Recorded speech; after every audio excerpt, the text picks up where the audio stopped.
As the president has stated it, is to protect civilians, but he's also made it very clear that Gaddafi has to go.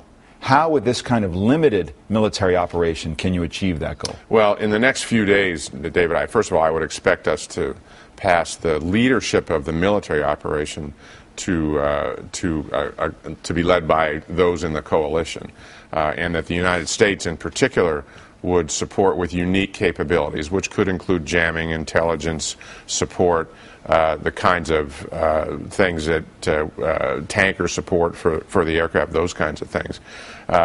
And then to support the kind of humanitarian effort that I talked about.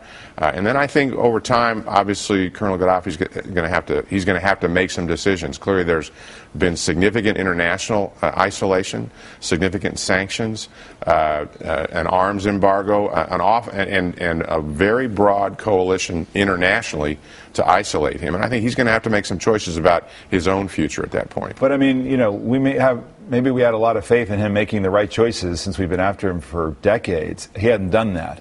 Do we have it in our interest and in our plans to go get him? Well, certainly we've looked at, as we've prepared for this, all kinds of options. The president's been very clear that we're not going to put any boots on the ground. This isn't about occupation in any way, shape, or form. But what if it doesn't work? What if the goal of preventing civilian death or the goal of getting him out of power doesn't work? Why put that limit in place? Well, I think certainly the no-fly zone will allow us to continue to both attack and monitor his forces, and at least initially it looks like it's had a positive impact in terms of preventing further civilian casualties. And I think what happens next, and speculating about that, is there's uncertainty associated with that. The whole idea is to put as much pressure on this guy so he doesn't continue to kill his own people and isolate him internationally, which he is, I believe, more than he has ever been. But isn't it illegitimate? It's not just a diplomatic question, it's a military question. If the goals do not prevent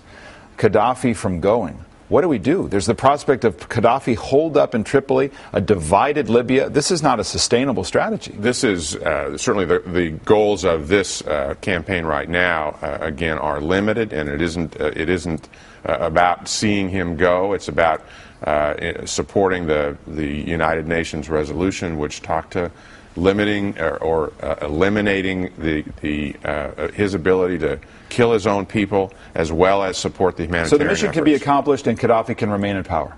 That's certainly potentially one outcome.